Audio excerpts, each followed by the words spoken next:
It's wintertime, so you know what that means. 'Tis the season for runny noses. It seems like no matter what you do, you just can't avoid getting a runny nose this time of year. Step outside into the cold air. Brr. Runny nose. Maybe you just got back from hanging out with your snotty nieces and nephews. Alright, see you guys. Achoo! Runny nose. Even just listening to holiday jams isn't safe this time of year. It's so sad. So what is it about this snowy season that has our super sniffer so snotty? Well, wonder no more, because we're going to be covering that and a little bit more in this episode of Science with Kennen. We're covering the science of snot. Ugh. Okay, so aside from smelling and occasionally looking adorable on babies, our noses serve two major functions in the context of breathing. That is, to protect our lungs from germs and irritants like viruses, bacteria, and pollens, and to humidify or add moisture to the air we breathe in so it doesn't dry out our lungs. The nose does both of these things primarily by producing something known as mucus, a watery, gooey substance that can both trap foreign particles and add moisture to the air we breathe in. Your body's constantly making mucus to protect and lubricate your insides every day, but normally we don't even notice it. So why is it when we get sick, we suddenly turn into Snot City? Well, when one of these germs or irritants manages to slip past your boogery barrier, it causes trouble to the cells underneath. This sends a signal to your body to let it know that it's not producing enough mucus in order to effectively catch all the bad stuff that's coming through your nose.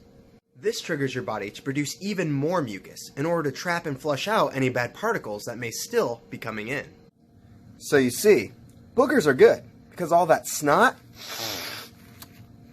acts as a sticky trap in order to catch bad germs and keep them from getting into your lungs. And it flushes out the bad germs that are already in there. Achoo! Just because you have a runny nose doesn't necessarily mean that you're sick, though. A better sign of sickness is probably a stuffy nose. As the battle between the virus or bacteria and your body rages on, it causes the battlefield, those tissues in your nose, to swell up and become inflamed. This inflammation, or swelling, causes the breathing pathway in your nose to become constricted and hard to breathe out of. As if it wasn't already hard enough to breathe through a smaller airway, let's not forget that our bodies are still in mucus overdrive, trying to produce more snot to flush out those invading germs. This causes our already smaller airway to get backed up with thick mucus, giving us our classic stuffy nose. Okay, so our noses run when we're sick then because our bodies are producing more mucus to flush out the germs? Is that right? That's right? Alright. But why does my nose run when it's cold out then? Does cold air have more germs in it or something? That's an interesting idea. It could be that cold air preserves germs longer, allowing more of them to be exposed to your airway. However, the more commonly agreed on and researched reason for why your nose runs is that it's trying to get away to warmer weather.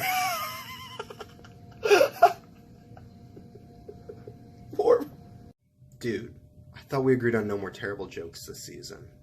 Sorry, I just can't help myself. Alright, so no, your nose doesn't run when it's cold outside because it's trying to get to warmer weather. The real reason your nose runs when it's cold out is because the cold air outside of your nose is colder and drier than the air inside of it.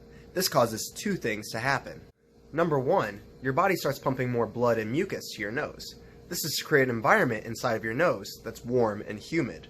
This allows the cold air that's coming in through your nose to be heated up and dampened before it reaches your lungs. That's because the cells in your lungs are sensitive. And can you blame them?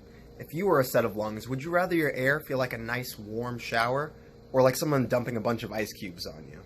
Fun fact, all that blood that's also rushing to your nose to help warm things up is also the reason why your nose turns red when it's cold outside. The other thing that happens when it's cold out is that the cold air outside of your nose can't hold as much water as the warm, humid air from inside of you. So, when we exhale, a lot of the moisture from our breath condenses as it hits the cold air.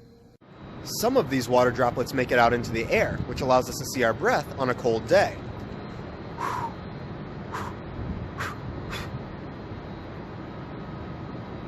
Okay, it's surprisingly warm this weekend in Chicago, but other water droplets can be left behind and caught in your nose hairs, leaving them to trickle out later and fooling us into thinking our nose is running when it's really just leaking some water.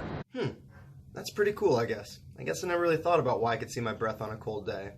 So it's just the moisture from my air condensing in the cold air?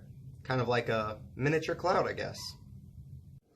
That's right, it is cool. And don't forget that mucus inside of your nose and throat is what provides the moisture for that air in the first place. So your nose runs when you're sick to keep germs out. It runs when it's cold to keep the air moist. But why does it run when people cry? That just doesn't make sense. I'm with you. Crying doesn't really make sense to me in the first place. I don't want to brag or anything, but I'm kind of a tough guy. Real tough guy. It's so sad. Alright, maybe not. But there is a scientific reason for why our noses run when we cry. When it comes to the old eyeball waterworks, we humans have 3 different categories of tears. Basal tears, much like mucus, are constantly produced by our bodies throughout the entire day. These thin watery tears are constantly secreted into our eye to keep our eyes from drying out. Every time we blink, we spread them across our eyeball. Oh, just did it. And again. Kennen, stop crying. Stop crying, that's not helping. And I'm back. Next, we have reflex tears. These are the tears that are created when they're needed in order to flush irritating particles out of your eye. These reflex tears are what cause your eyes to tear up and get watery whenever a piece of dust or something like an eyelash lands in your eye. You know, like that one piece of dust that always lands right in your eye at a wedding or when you're watching The Notebook. And then there's emotional tears, which are easily the weirdest tears of all. Hate you guys. These tears are caused by chemical signals from your brain in response to a physical or emotional stress. The part of your brain that sends these signals is known as the limbic system, which is the oldest animalistic part of our brains that we talked about back in our procrastination episode. Scientists still aren't exactly sure how or why we evolved to cry in response to stress.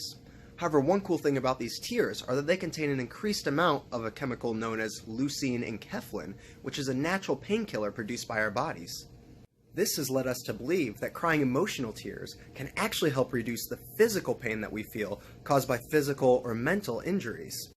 And while that's cool and may make sense, it still leads the question, why do people cry when they're happy then? I don't get it. Anyway, all 3 forms of these tears work in the same way. Your tears are all produced in your lacrimal gland, which is located on the upper outside of your eye. Once made, your tears are secreted into your eyes, where they wash across the surface down into the inside corner and are collected and drained into the lacrimal sac. Not that you care about all of this jargon, but the lacrimal sac then drains into the nasolacrimal duct, which is also known as the tear duct, and that drains right into, you guessed it, your nose. So, the reason that your nose runs when you cry is because all those extra tears that aren't currently pouring out of your eyes are draining down and out into your nose. You're literally so overwhelmed with tears that you're crying out of your nose. Talk about weird. Ugh, nose tears? That's just gross and weird. And a weirdly cool fun fact. Okay, cool. So I learned that our nose runs to flush germs away when we're sick. It runs to keep our air moist when it's cold, and it runs to drain away our tears when we cry. Who knew our nose did so many things? And that's not even to mention smelling. That's right, our bodies are pretty amazing. And if you didn't know, well now, you knows. Bruh, your jokes stink. I see what you did there. Stink, you know, like your nose smells. Yeah, alright. Alright, all puns and joking around aside, I'm really glad that you guys stayed through to watch this, and hopefully you enjoyed the show. At the very least, I hope you learned something. I am so excited to be back with the 3rd season of Science with Kennen. I know it's been a long time for those of you who've seen it. For those of you who haven't, it doesn't get any better than this, possibly a lot worse. And that's totally cool, because this isn't meant to be something that's great, it's meant to be a learning experience for you and me.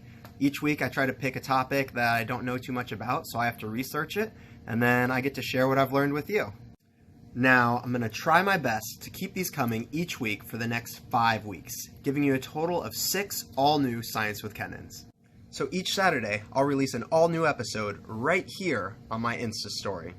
And lastly, if you have any questions or things that you're curious about, shoot me a message and we'll see if we can't find some answers and explore this curious world together. As always, until next time, keep awesome and stay curious, friends.